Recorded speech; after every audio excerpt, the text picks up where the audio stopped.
कपूरवती, इतने दुखी हो कि अश्रु गिर रहे हैं और तुमने हमें बताया तक नहीं। बताओ क्या बात है? दासी के जीवन की समस्याओं में अपना समय नष्ट ना करें महारानी। कपूरवती, आपके उद्यान भ्रमण का समय हो रहा है महारानी। मैं पंखा झलने वाली को बुलाती हूँ। केवल दासी नहीं हो तुम, हमारी बहन जैसी हो, और तुम जानती हो कि हम तुम्हें ऐसी अवस्था में नहीं देख सकते हैं। बताओ ऐसा कौन सा दुख है जो तुम्हें भीतर ही भीतर खाया जा रहा है? यदि हमारे सामर्थ्य में होगा तो हम तुम्हारा दुख अवश्य दूर करेंगे। जो मैं चाहती हूँ महारानी वो संभव नहीं है। वो सब हम पर छोड़ दो, केवल अपने मन की बात बताओ। दीदी, बचपन से ही मैंने एक स्वप्न देखा है। मेरा विवाह किसी राजा से और मैं उनकी रानी बनूं। जन्म के बाद से जो कष्ट मैंने सहे, मैं नहीं चाहती कि उनकी छाया भी मेरी संतानों के भाग्य पर पड़े। और इसके लिए मैंने बहुत कुछ सहा, बहुत कुछ सीखा। हर ढंग से अपने आप को किसी राजा के योग्य बनाने का प्रयास किया है मैंने, किंतु मेरे भाग्य ने मेरे परिश्रम को पारिश्रमिक दिया ही नहीं। मैं सेविका बनकर ही रह गई। मेरा एकमात्र स्वप्न अधूरा रह गया, अधूरा रह गया। हमारे रहते ऐसा कभी नहीं होगा। हृदय से बहन माना है तुम्हें, और प्रथा के अनुसार दो बहनों का विवाह एक ही पुरुष के साथ हो सकता है। हम करवाएंगे तुम्हारा विवाह महाराज बुद्धिसेन से। कहीं मेरी आशा टूट ना जाए। आप वचन दीजिए मुझे।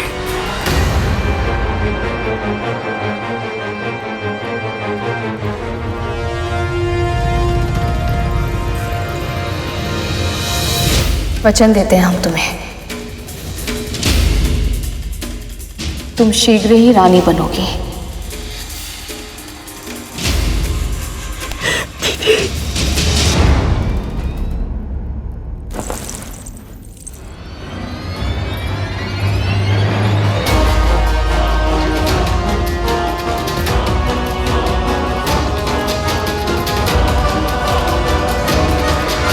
आप ऐसा सोच भी कैसे सकती हैं महारानी? आप अच्छी तरह से जानती हैं कि हम आपसे कितना स्नेह करते हैं, और किसी पराई स्त्री के बारे में सोच भी नहीं सकते। और फिर भी आप चाहती हैं कि हम आपके साथ ये अन्याय करें। क्षमा कीजिए महारानी, हम आपकी ये इच्छा पूरी नहीं कर सकते। हमने कपूरवती को वचन दिया है राजन, आप अपनी पत्नी के वचन का मान नहीं रखेंगे?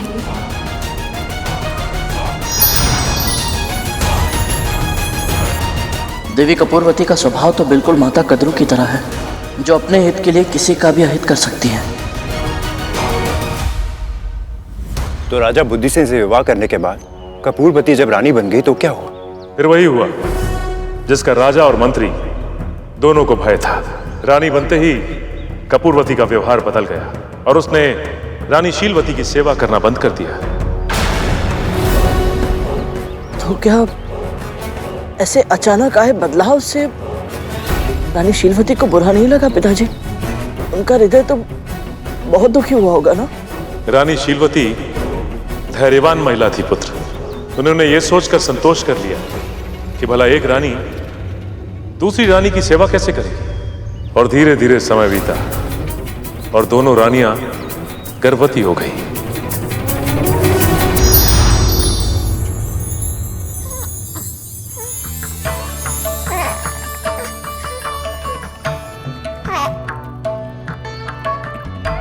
क्षमा छोटी रानी, आपका पुत्र गर्भ में ही प्राण त्याग चुका था।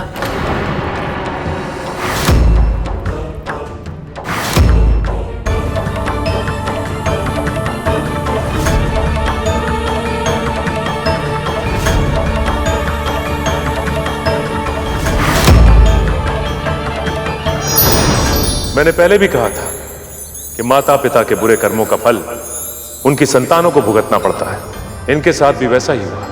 रानी शीलवती के गर्भ से एक के बाद एक स्वस्थ पुत्र जन्म लेते रहे और कपूरवती बार बार मृत संतानों की मां बनती रही। पर इतना सब होने के बाद भी उसे अपनी भूल का आभास नहीं हुआ और समय का चक्र अपनी गति से घूमता रहा।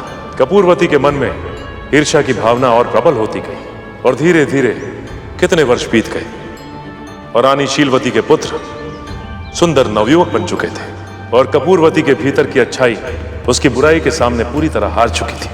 एक दिन जब जीवित पुत्री का व्रत था, उसने एक भीषण षड्यंत्र रचा।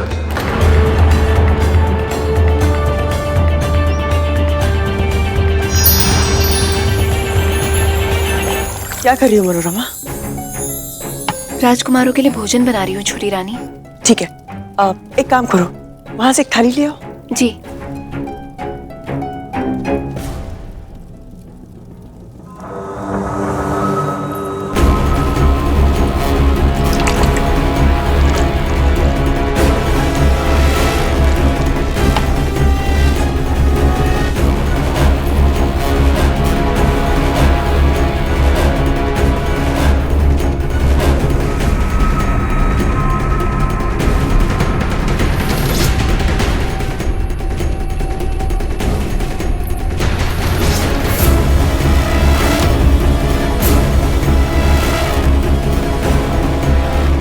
राजकुमार, क्या हुआ राजकुमार? कोई अतिशीघ्र राजवैद्य को बुलाइए, कोई राजन को सूचना दीजिए।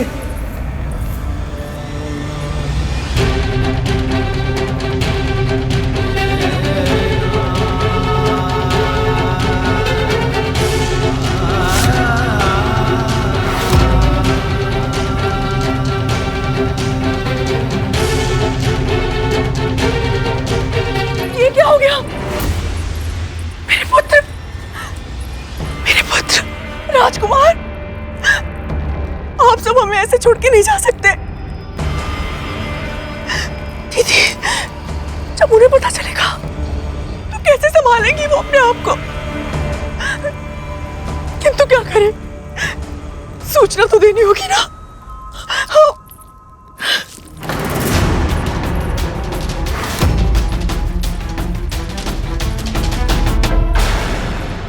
ओम विष्णवे नमः। ओम विष्णवे नमः। ओम विष्णवे नमः। ओम विष्णवे नमः। ओम विष्णवे नमः। ओम विष्णवे नमः। ओम विष्णवे नमः। ओम विष्णवे नमः। ओम विष्णवे नमः। ओम विष्णवे नमः। दीदी, ओम विष्णवे नमः। ओम दीदी, आपके विष्णवे पुत्र नमः।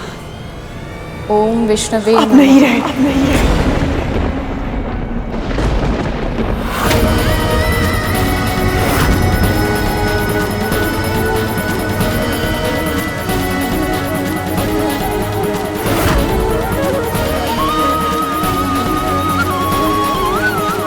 ओम विष्णवे नमः।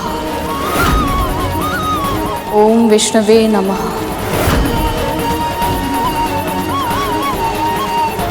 दीदी, आप सुन रही है ना? हमारे राज्य का भविष्य, चारों राजकुमार हमें छोड़कर चले गए। ओम विष्णवे नमः। मृत्यु हो गई है उनकी। ओम विष्णवे नमः। ओम विष्णवे नमः।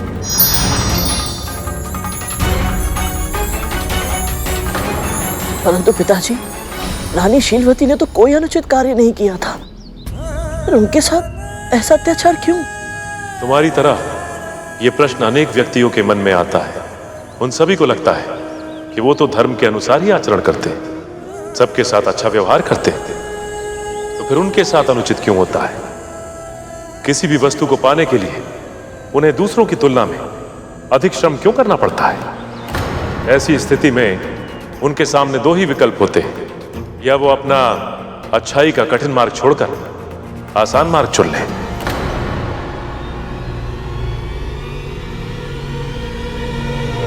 और जो दूसरा विकल्प चुनते हैं गरुड़, उन्हें प्रभु कभी निराश नहीं करते। शीलवती के साथ भी ऐसा ही हुआ। उनके व्रत और उनकी अखंड भक्ति से प्रसन्न होकर श्री विष्णु ने उन्हें साक्षात दर्शन दिए। ओम विष्णवे नमः। ओम विष्णवे नमः।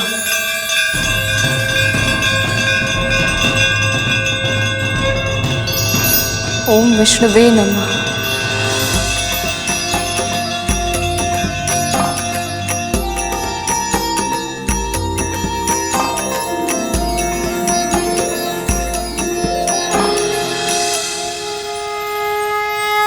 देवी शीलवती,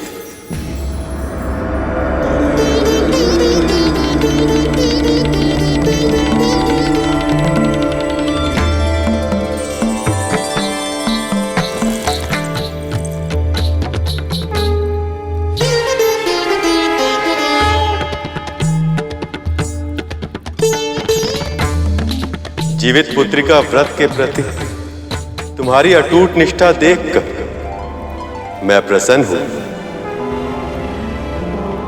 संकट के समय भी मुझ पर विश्वास रखकर तुमने इस अद्भुत व्रत की महिमा को और अधिक सिद्ध किया है।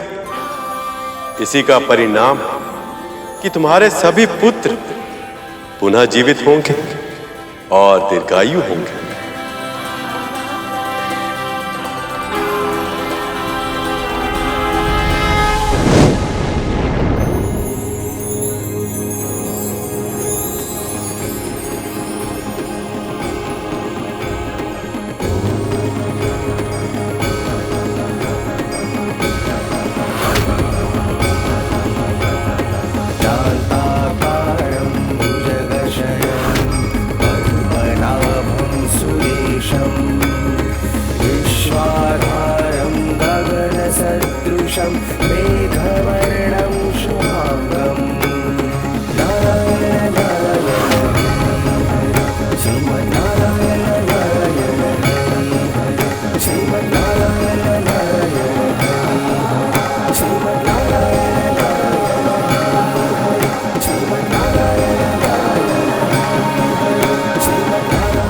कपूरवती, पिछले जन्म में सियार के रूप में तुमने इस व्रत का संकल्प किया था, पर बीच में ही तोड़ दिया।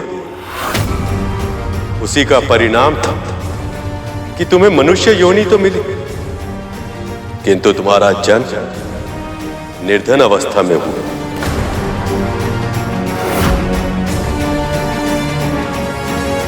उसके बाद भी तुमने इस जन्म में अनेक पाप किए, जिसके फल स्वरूप तुम्हारी सभी संतानों ने तुम्हारे गर्भ में ही प्राण त्याग दी।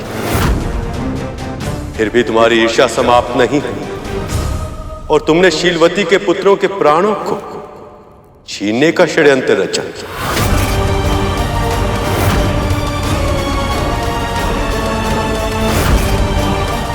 किंतु उनके मातृत्व की शक्ति के कारण तुम्हारा यह षड्यंत्र असफल हुआ।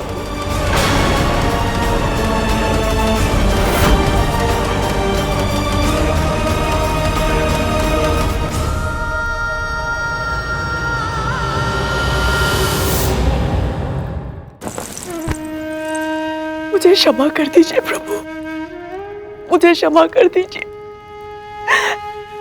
मनुष्य बनकर भी मैं अपनी पशुता नहीं भूल पाई।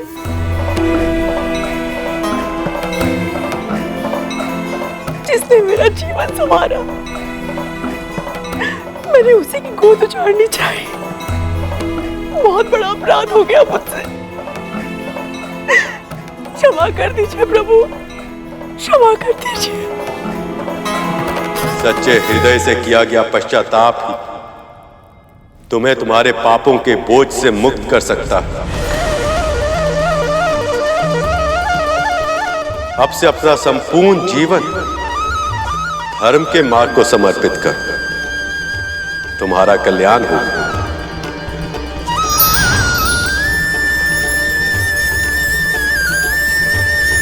बड़ी माँ भी यदि मन से पश्चाताप कर ले तो शायद नाग भाइयों को जीवन दान मिल जाए।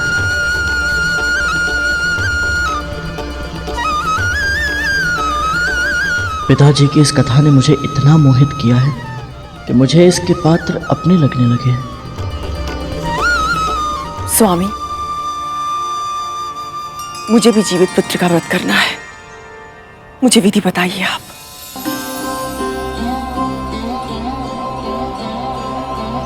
सबसे पहले आप भोर में उठ के स्नान करके स्वच्छ वस्त्र धारण कीजिए। उसके बाद कुशा से बनी प्रभु की प्रतिमा को पुष्प, दीप, चावल आदि अर्पण कीजिए। और आप चाहें तो प्रभु की प्रतिमा मिट्टी या गोबर से भी बना सकती। उसके बाद चील और सियार की मूर्ति बनाकर उनके माथे पर लाल सिंदूर का टीका लगाएं।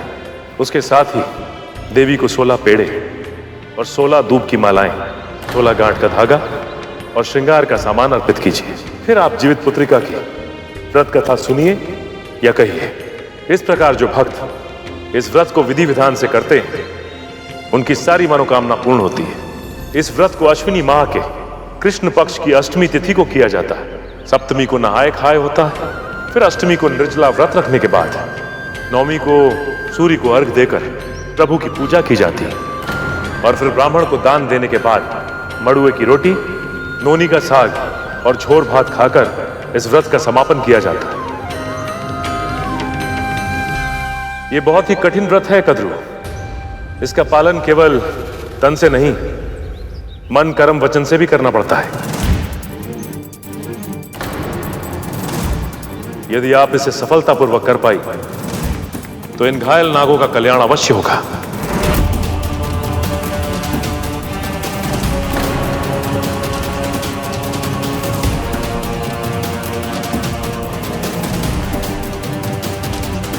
मैंने ये व्रत कभी किया नहीं है। मुझे भय लग रहा है कि मुझसे कहीं कोई भूल ना हो जाए।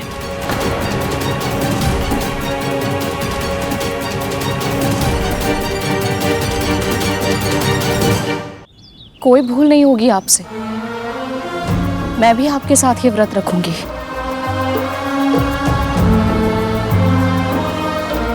जब दोनों माहें साथ में प्रार्थना करेंगी तो नारायण कृपा अवश्य करेंगे। आप दोनों व्रत पर ध्यान केंद्रित कीजिए। पूजा की सामग्री मैं इकट्ठी करता हूँ। जब तक आपका व्रत चलेगा तब तक हम अपने भाइयों की रक्षा करेंगे माँ। जी माँ, हम अपने भाइयों का ध्यान रखेंगे।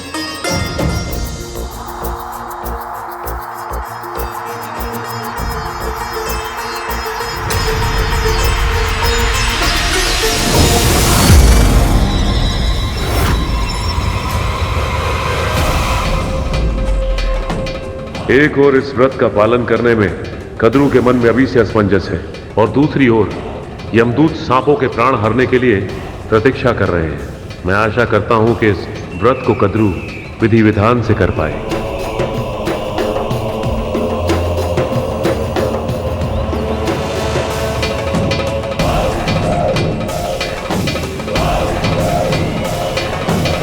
पिताश्री वहां क्या देख रहे हैं? मुझे कुछ दिखाई नहीं दे रहा। मुझे जाना होगा।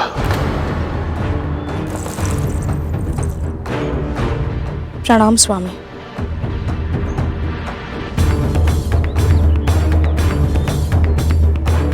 विंता, आपसे हमें आवश्यक चर्चा करनी है।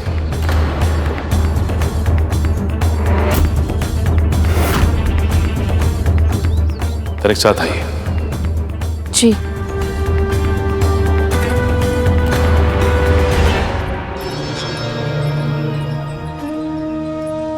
विंता, गरुड़ एक महत्वपूर्ण बालक है। उसका जन्म एक बड़े उद्देश्य के लिए हुआ है। अब उसका दायित्व और भी बढ़ने वाला है। इसलिए आपको निश्चित करना है कि वो कर्म और परिवार दोनों के बीच में संतुलन बना पाए, क्योंकि अब शीघ्र ही गरुड़ को एक बहुत महत्वपूर्ण कार्य सौंपा जाएगा।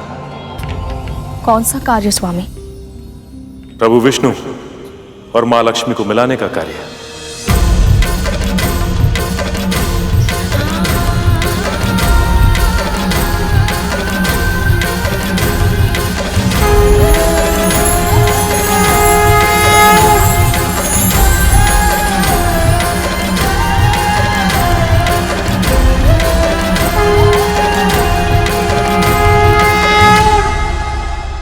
पक्षीराज गरुड़ के साहस भरे कारनामे देखने के लिए चैनल को सब्सक्राइब करें और साथ ही बेल आइकॉन दबाना न भूलें।